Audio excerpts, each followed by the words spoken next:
जय श्री सीताराम। आज हम श्री रामचरितमानस में सुंदरकांड की पवित्र चौपाइयों का पाठ करेंगे और साथ ही उनका सरल हिंदी अनुवाद भी समझेंगे। चलिए इन दिव्य पंक्तियों का आनंद उठाते हैं। राम काज सब करिहूँ तुम बल बुद्धि निधान, आशीष दे गई सो हर्ष चलो हनुमान। अर्थात तुम श्री रामचंद्र जी का सब कार्य करोगे क्योंकि तुम बल और बुद्धि के भंडार हो। यह आशीर्वाद देकर सुरसा वहां से चली जाती हैं। तब हनुमान जी हर्षित होकर आगे की यात्रा प्रारंभ करते हैं। निश्चर एक सिंधु महरही, कर माया नभ के खग गयहि, जीव जंतु जे गगन उड़ाई, जल बिलोक तिनकै परछाहि। समुद्र में एक राक्षसी रहती थी जिसका नाम था सिंहिका। वह माया करके आकाश में उड़ते हुए पक्षियों को पकड़ लेती थी। आकाश में जो जीव जंतु उड़ा करते थे वह जल में उनकी परछाई देखकर ऐसा किया करते थे। गही छाक सक सो न उड़ाई, यह विद सदा गगन चर खाई, सोई चल हनुमान कह कीना, तासु कपट कप तुरत ही चीना। वह परछाई को पकड़ लेती थी जिससे वे उड़ नहीं सकते थे और जल में गिर पड़ते थे। इस प्रकार वह सदा आकाश में उड़ने वाले जीवों को खाया करती थी। उसने वही छल हनुमान जी से भी किया। हनुमान जी ने तुरंत ही उसका कपट पहचान लिया। ताहे मार मारुत सुत वीरा, बारिध पार गयो मत धीरा, तहां जाए देखी बन शोभा, और गुंजत चंचरिक मदलोभा। पवन पुत्र धीर बुद्धि वीर हनुमान जी उसको मारकर समुद्र के पार गए। वहां जाकर उन्होंने वन की शोभा देखी।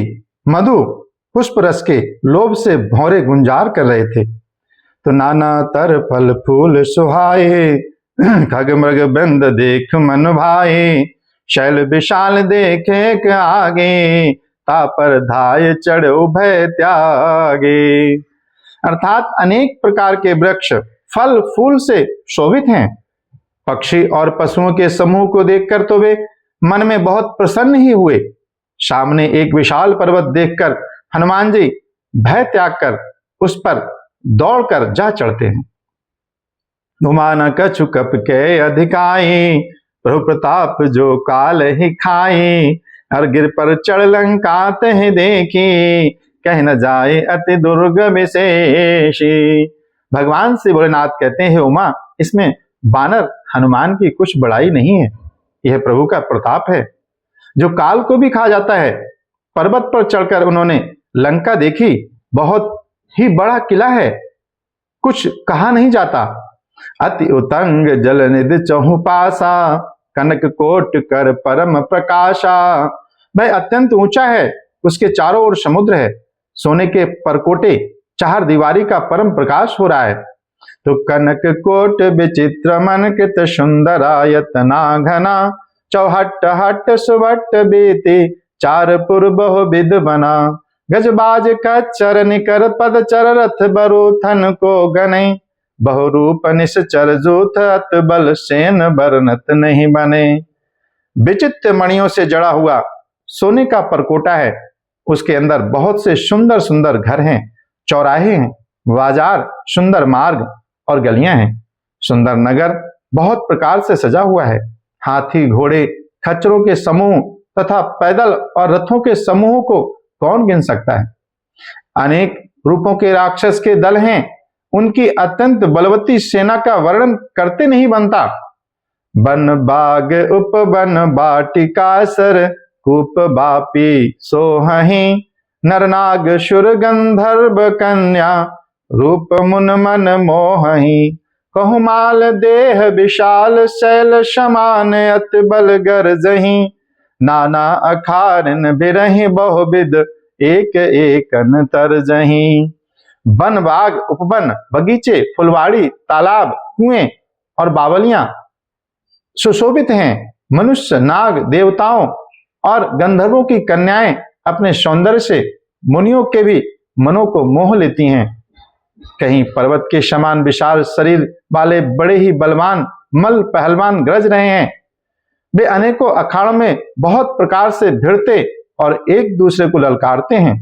कर जतन भट कोटिन विकट तन, नगर चौदिस रक्षहि।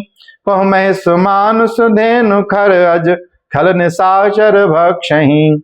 यह लाग तुलसीदास इनकी, कथा कछु एक है कहीं। रघुबीर सर तीरथ शरीरन, त्याग गत पे है सही। भयंकर शरीर वाले करोड़ों योद्धा यत्न करके नगर की चारों दिशाओं में रखवाली करते हैं। कहीं दुष्ट राक्षस भैंसों, मनुष्यों, गायों, गधों और बकरों को खा रहे हैं। तुलसीदास जी ने इनकी कथा इसलिए कुछ थोड़ी सी कही है कि ये निश्चय ही श्री रामचंद्र जी के बाण रूपी तीर्थ में शरीरों को त्याग कर परम गति पाएंगे। जो भक्तों, ये हनुमान जी के लंका प्रस्थान का अद्भुत वर्णन आपको कैसा लगा? आपको अगर ये अच्छा लगा तो बोलिए जय श्री सीताराम, जय श्री सीताराम, जय श्री सीताराम।